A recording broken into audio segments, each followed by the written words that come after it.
Thank you very much. And now it's my pleasure to introduce the last speaker before the break.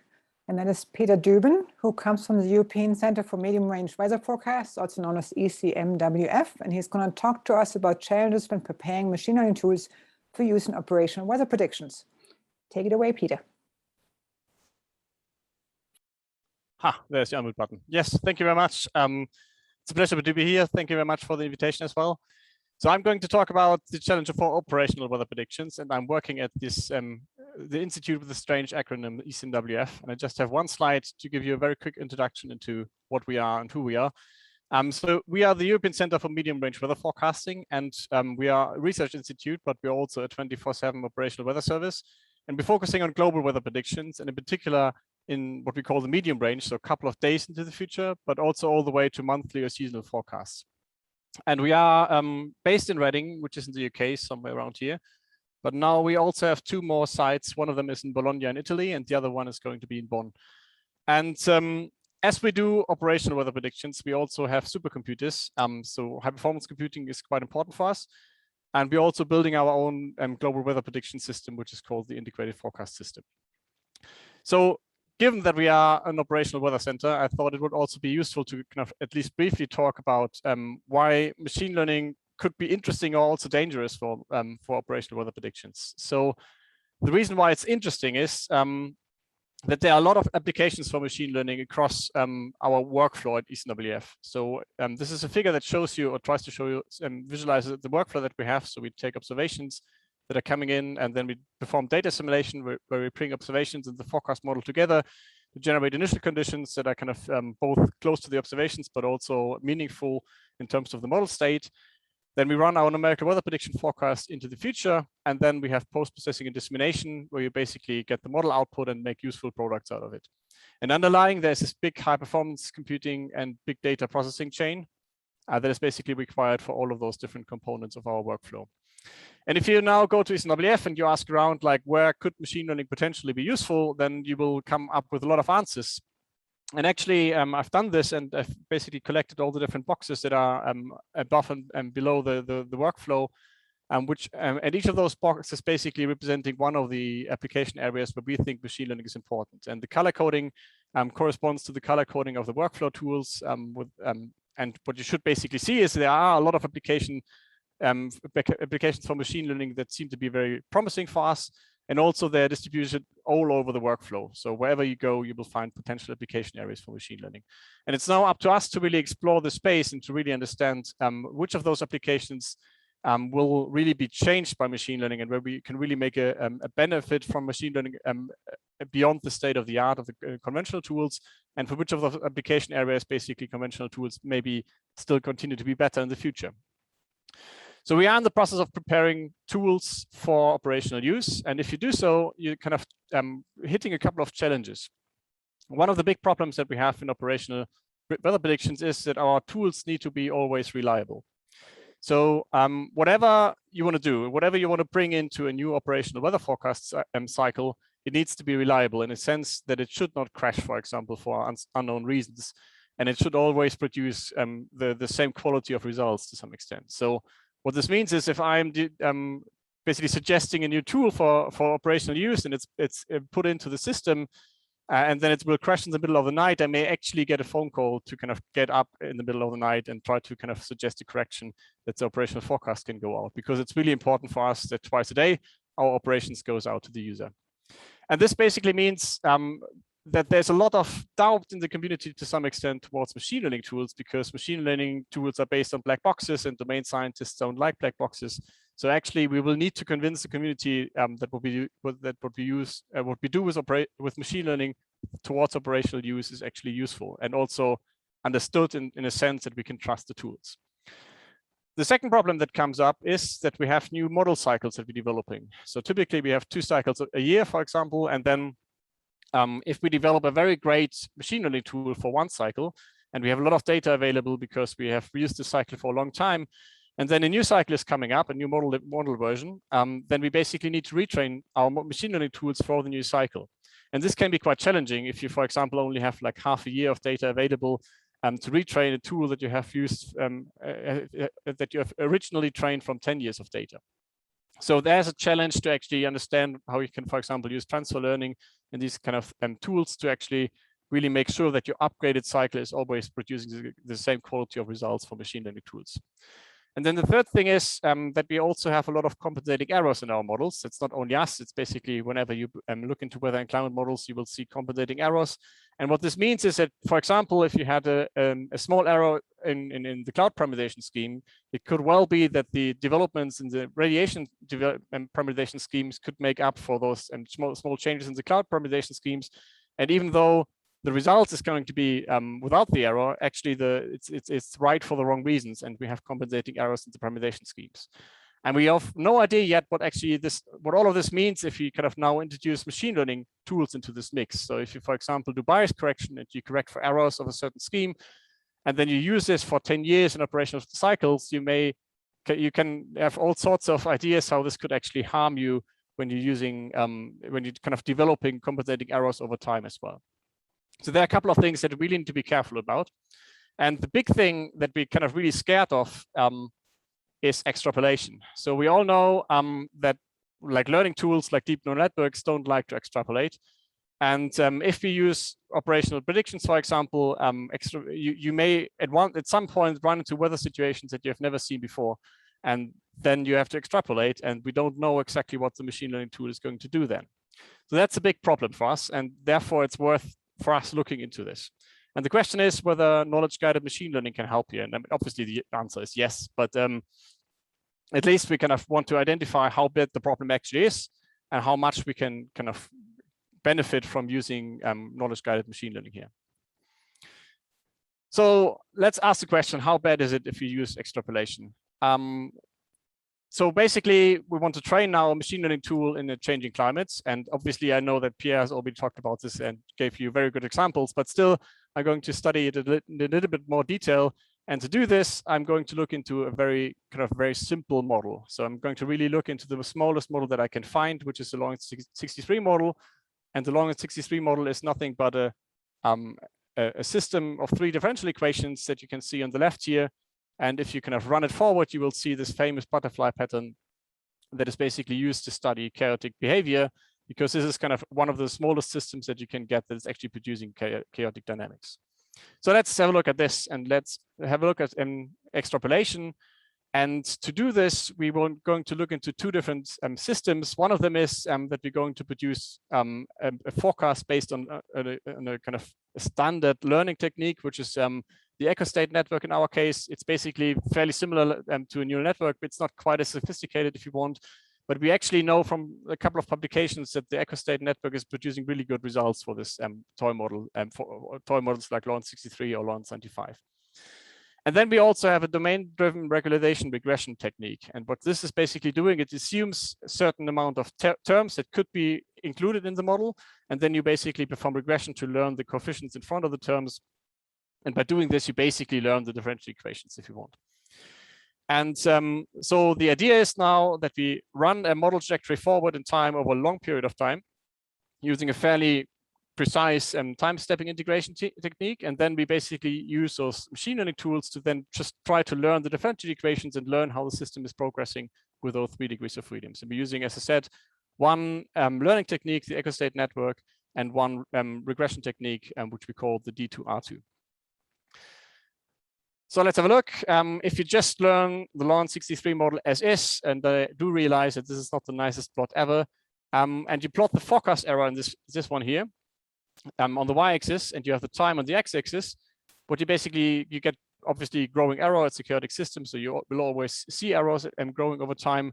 And the blue line here is what we get for the best performing echo state network, and the green line is what we get for the regression technique. And what you should take away from this is basically that the Lyapunov time is somewhere around here.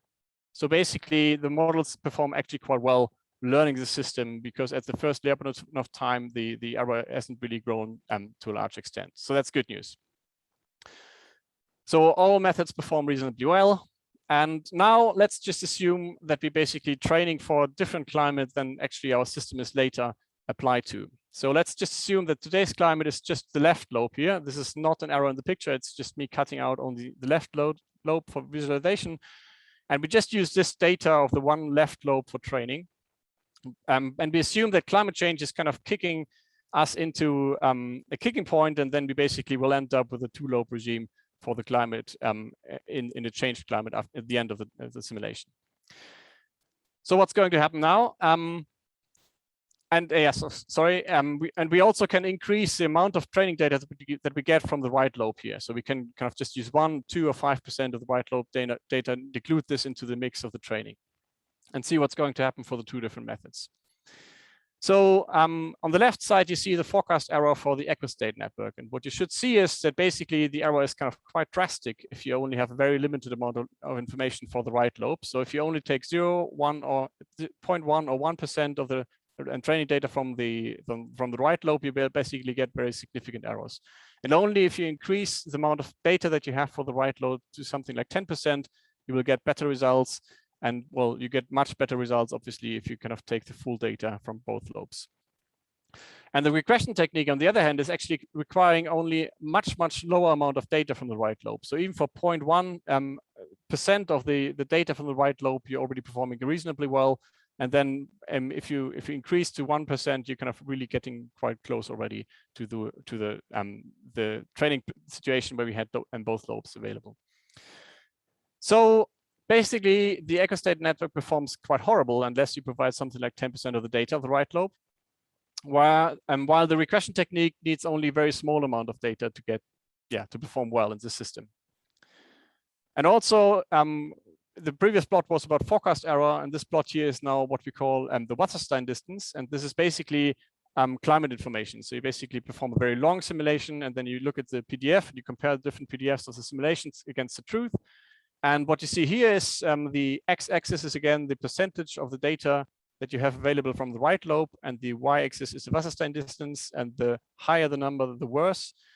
And what you see is that the regression technique is actually performing quite well, even for just if you have no data whatsoever from the right lobe, while the echo-state network requires something like 10% to perform well, and before it's actually quite bad. So the bottom line of this kind of little adventure here with the Lawrence 63 model is that regression techniques work quite well, actually.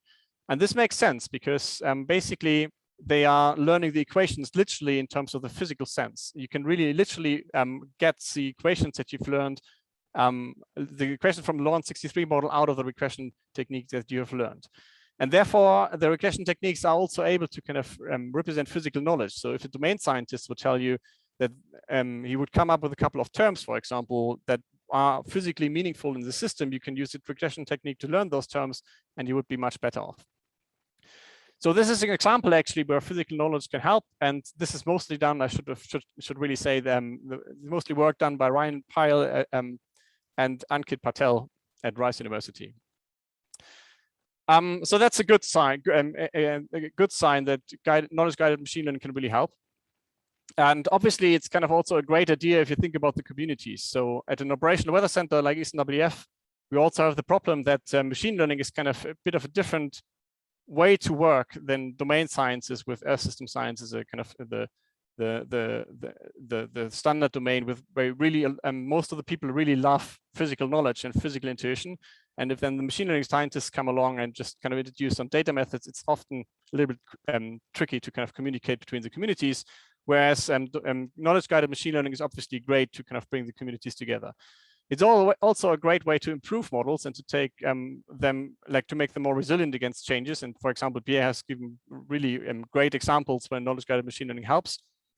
And also, on the bottom line is also, it's a great topic for writing research proposals at the moment. But it's getting quite late here in Germany, so kind of to keep awake, I thought also I should be a bit more controversial here in this talk. So I'm also going to add a couple of points where it may not be so great. And one of them is actually, if you think about methods that scale well to high performance computers, knowledge-guided machine learning may not be as efficient as kind of, well, standard techniques. And also, if you think about the magic of machine learning, so if you kind of think about using extremely complex machine learning tools with millions, if not billions of degrees of freedoms, then knowledge-guided machine learning tools may actually kind of come to the limits as well. And why am I saying all this? Because some of those things are kind of quite close to my heart as well. So I'm the coordinator of the Milestone project, where we really try to build machine learning tools that run well on petascale supercomputers. And every constraint that you have kind of built into the system is often a problem for your scalability. So I'm not saying it's not possible. I'm just saying that we should really take care also and really develop also knowledge-guided techniques that can scale very well and make use of this amount of data. So basically, the question is, to some extent, to me, can we perform ablation studies, for example, using kind of some very complex transformer networks with unit structures and whatnot, all the magic of machine learning, with 10 millions of degrees of freedoms and trained from terabytes of data? Because if we can't, we're losing something. So please let me know what you think about this, and I would be very happy to discuss. Another point is also that often conservation properties are really important, obviously, and they also kind of really a good way to kind of talk to domain scientists. But the truth is also that in weather and climate models, most of the conservation properties are actually not conserved down to machine precision anyway. So for example, energy conservation and momentum are not conserved in any of the weather and climate models that I know. So the question comes up to some extent like, well, do we actually need always all the conservation laws that are given? And if, for example, our energy cycle is kind of repeating the atmospheric energy every 20 days or so, we can actually live with some sort of error in the energy. So it's not always true that we need to conserve all the properties.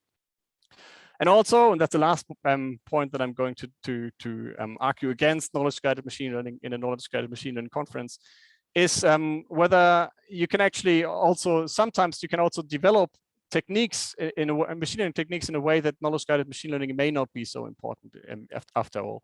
And I'm not saying this all of this to kind of to say knowledge-guided machine learning is not useful. On the contrary, I've kind of just given you an example with the Lawrence 63 model, where I really show that it's really important that we should follow up looking into these. But let's just focus on the one on the last point, where I just wanted to give you an example where knowledge-guided machine learning may actually kind of be intrinsically included in a different way than to what we've seen so far as I can tell, which is on the preconditioning of linear solvers. So if you build an atmosphere ocean model and you do this in grid point space, you want to work with very long time steps, because otherwise you're not efficient.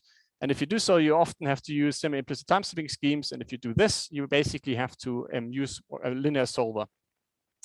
And those solvers are very expensive because the state is very large. And the efficiency of those solvers critically depends on the preconditioner that you're using. So the preconditioner is basically trying to approximate the solution that you get from the linear solver. And if you have this approximation, you can offload some of the work for the linear solver and iterate for a smaller number of time and get benefits. And Jan Akman has now looked into the question whether you can use machine learning for preconditioning in this case. So whether you can try to predict the result of the inverse of the matrix that you need to kind of solve the linear system. And he's doing this on a global shallow water model with 5-degree resolution. And he's actually getting quite good results. So on the left side here, you see a case where we run the linear solver and the iterations that we need. And the residual is plotted on the y-axis. And the black line here is basically the point where you're good enough and you can stop the solver. And this is typically reached after something like 12 iterations. And if you now use a machine learning preconditioner, you have only 7 iterations. So the number is smaller and actually you're much more efficient.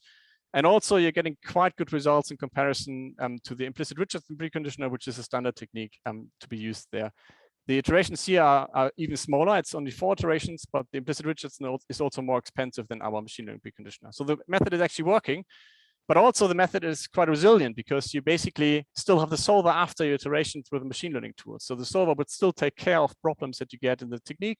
And you can also be sure that the residual calculation of the solver will actually tell you if something is fishy is going on. So there are also kind of, well, ways to avoid knowledge guidance if you want, and also make use of machine learning. Another thing that I wanted to talk about is also a little bit of hybrid modeling. So we also looked into the emulation of permutation schemes that Pierre looked into, and we've done this for the radiation scheme, and we didn't really get very good results yet for the pure emulation of the radiation scheme. So we could still see differences, and this is work ongoing, and I'm confident that we will soon crack the nut. But so far, we always get like some degradations in the quality of the forecast if we use emulators for the radiation scheme. But then we got the idea, or people like Robert Pincus actually suggested us to look into a different way of radiation scheme emulation. So what we do now is that we don't try to predict the entire tendency that we get out of the radiation scheme, but we're basically looking into the difference of the triple cloud scheme, which is used for operational use at ECWF, and the solver called the Spartacus radiation scheme. And here we basically can take three-dimensional shapes of the clouds into account, which we can't do in operations for the triple clouds. This is not, Spartacus is not used operationally because it's just too expensive for operational use. So the question is whether we can emulate the difference between triple clouds and Spartacus and basically save this kind of amount of computational time that we have, but still get good results and get the three-dimensional cloud effects included in our calculations. And David Meyer from the University of Reading looked into this, and he actually get quite good results. So in the plots here, you see the heating rates across the latitude and also in the vertical direction of the atmosphere model. And on the left, you see the heating rate for long wave and short wave that we get out of the difference from Spartacus and triple clouds in the real systems, in the real propagation schemes. And on the right, you see the effect that you get from the neural network, and you basically see the effect is very similar in both cases. But the neural network is really kind of very, very cheap in comparison. So Spartacus is 4 times more expensive than triple clouds, which means it's too expensive for operations. But the neural network is basically extremely cheap, and we can certainly afford something like this as an increase in computational cost. The question now that comes to me is like, is this actually knowledge-guided machine learning? I don't know. I mean, we don't really do a lot of magic here. We just kind of switch from a signal to the delta to get better results. And can you extrapolate this? I don't know as well. I mean, basically, you still get problems, but the only difference is that the signal is smaller, so extrapolation may not be so harmful. I'm not going into detail here because Imi is already appearing on my screen, but I'm just also wanted to say like, oh, she's disappeared again, so I have another 5 minutes. No, I just wanted to say that post-processing, for example, is also a good way where you don't need to care too much about knowledge-guided machine learning, for example, because errors are not going to accumulate over time. Just 2 words, we're in quite exciting times at the moment in Europe because we have a couple of big projects coming up, and one of them is the so-called Destination Earth project, where we try to build digital twins of the Earth with very, very high resolution simulations, and there are going to be plenty of machine learning applications, I'm sure, in this framework of the project, just to get rid of the amount of data that we're going to produce. And there's a lot of scope for like investigations into knowledge-guided machine learning as well. So they're exciting times at the moment. So these are the conclusions, and I kept them very general, so I leave them for you to read, and I thank you for your attention. Thank you, Peter. And you cut a little bit into your question and answer time, but you also asked so many questions yourself. I would love to throw half of them back at you some other time, probably. Yeah, please do.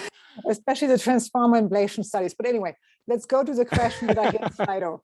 So first question, you mentioned reliability providing forecasts. Operationally, how does that work with the forecast of opportunity, where some periods are more predictable than others? Yeah, I mean, yeah, that's a good one. I mean, basically, whenever we put something in operations, we will test it on a lot of forecasts. I mean, we will have hundreds of forecasts run already before we actually put something operationally. So that it's not that we expect something totally strange to happen, but from time to time it does. I mean, from time to time a model can crash that has been run for, and we find a bug that has been there for 20 odd years or something like this. So it can, yeah, weird things can happen in chaotic systems of this dimensionality. All right, thank you. Next question. In Pierre's talk, he mentioned adding conservation laws only resulted in going from n to n-2.